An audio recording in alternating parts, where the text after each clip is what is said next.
Hello everyone, it's my DB14 with a brand new video. So today, we're doing another little look through a film. And no, don't worry, it's not a short film. I know how much you guys hated the Quillian video.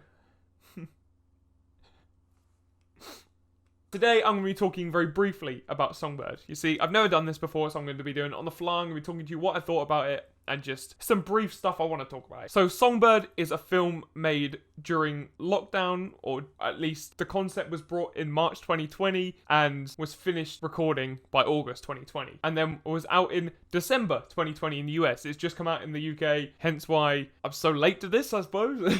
Either way, it's a film about a COVID-23, where COVID-19 has mutated, and basically if you get it, you're dead. And if you live in the US and you get it, the US is just gonna kill you, because, you know, you're dead. Fun, light-hearted, although it sounds like it could be an interesting concept, particularly quite spooky for the time we're in. I can promise you, it's not. It's so unrealistic and boring and just really unrelated to any kind of pandemic. Only one person dies from the pandemic. You know, the pandemic that will kill you in like 12 hours of having it. Only one person dies, and it's so irrelevant apart from the fact that people are in lockdown. You could have used 1,000,001 other scenarios of people being in lockdown and it'll be the same kind of thing. But it's produced by Michael Bay, and you can clearly tell with the colours of it quite a lot of the time. He loves his dark blues and, you know, his blacks. Oh boy. Apparently the budget was between 700k and 2.5 million, which isn't much for a film these days, if I'm honest. It's not a huge blockbuster, but it wasn't a tiny film. It's got some recognisable faces, we'll say. The actual film itself follows a guy. His name is Nico, and he's a delivery man. He's immune to the virus. All these immune people, they all have little bracelets, and they all run around doing stuff like delivering packages, and basically has this romance with some girl. You know, it's fairly basic. There's loads of other B plots going on, and he ends up trying to get her a immunity bracelet for her and her grandma. However, her grandma dies and she ends up being immune. Surprise, spoilers. Wow, don't watch the film. Watch something better. Like True Story, that's on Prime as well.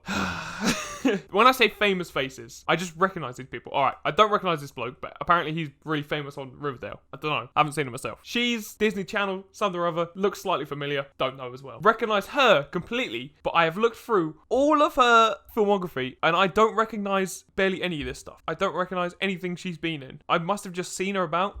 Also, she's been in... What is Logan Paul's Summer Saga? Him! The funny man from The Things. Hot Tub Time, that's the one. You know that... Haha. The only character's name, which I managed to remember, apart from Nico, because he's the main character, was Dozer, who is Paul Walter Hauser. And the only thing I recognise him from is Black Klansman, where he's a drunk racist who constantly shouts the N-word. And if I'm honest, I couldn't feel bad for this poor veteran who was in a wheelchair, because all I could think of was him being drunk and shouting the N-word. Is it just me? Is that my fault? I don't know. I have to admit, it's impressive that Songbird was made during the pandemic. It was the first US film to go back into production, and they were still doing all like the proper procedures, tests, social distancing, and it came out in 2020 with being filmed in 2020. You've still got films coming out in 2021 now that were filmed back way before the pandemic. It's impressive how they did it. Unfortunately, the actual film doesn't really line up to their efforts. I appreciate what they've done here, however, it's very wishy-washy and pointless. There's loads of different plots, like the main guy, he's trying to get an immunity bracelet, then the villain, very good by the way, I appreciate the villain, however he does just go around stabbing people. He's like a proper government guy, and all of his friends have like got guns and whatnot, and they arrest people in hazmat suits and take them to this camp. But he just sees some bloke on the street and just stabs him. He fully just he doesn't take him off, he just stabs him and leaves him in the street, and no one bats an eyelid. And he just stabs people all film.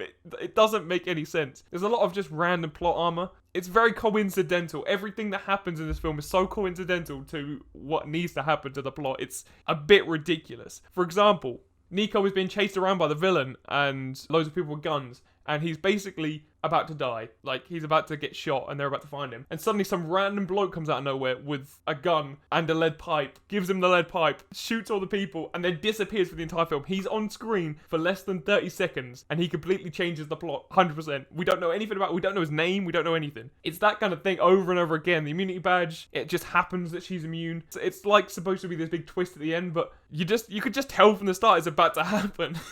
It explores some interesting concepts, like, for example, the girl that was in the Logan Paul series thing is like a musician, but like a streamer. And she's basically offered this record deal with this bloke, but she has to sleep with him despite being in a pandemic and him not having given her a record deal for 4 years. She's just been sleeping with him. And I get that it's like supposed to be a bit of commentary on sleazy people in Hollywood, but it's quite unrealistic, really. I know it's not meant to be like this really realistic film, but the way it presents itself seems like it's meant to be this really realistic horror film about what could happen to us if this virus was gonna mutate. It's not even the scenario that's unrealistic, it's the actions of the characters that just seem so stupid. Like, I could think of 1,000,001 better storylines for this kind of setting. It's an incredible setting, like a mutated COVID-19, which if you get it, you're pretty much already dead, and the government will just take you away and anyone else living there, and they'll just throw you in a camp and no one knows what happens to you. You're pretty sure you're just going to get, game ended. I think they were in such a rush to get out a COVID film, as in fill the advertising with the fact that it's a corona film and kind of this horror action adventure thing, that they kind of forgot that they actually had to make a good film. I only ever saw the trailer on the 14th of January, the day before the film came out in the UK, and that's the only reason I watched it, because it was a coronavirus film, and I was like, I haven't seen anything like this, so it looks, it looks a bit gritty, it looks a bit realistic. I'll go have a look. Just a shame that, there was just a spot, it didn't itch. It just didn't itch it for me. It was long, and it took effort to watch all the way through it. I'm uninterested in most of the characters. In fact, if I'm honest, there was a couple of characters I appreciated. Funny Haha Man. He was about the only bit of comic relief, or the only good bit of comic relief, let's say. It was good. I appreciated his appearance, because he only popped up every now and then, and it seems every other character has their own little subplot, and it's just so convoluted. It's not hard to get your head around, it's just, you end up not caring about most of the scenarios. You just kind of want to focus on the main story, and they just don't really bother as much. But he is a nice little comedic relief, and if I'm honest, the main plot with the Nico and the Sarah Garcia, I didn't realise her name was Sarah.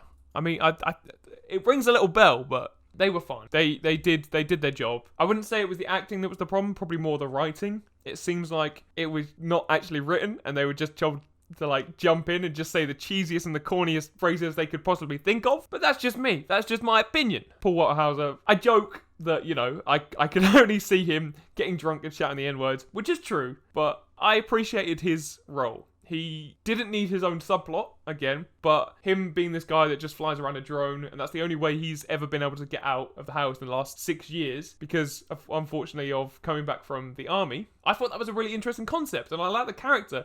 He just didn't need this weird, half-romantic, half-stalker-seeming subplot. He's supposed to come off as this really good guy, but he's giving, hundreds and hundreds of dollars to this streamer every night, which...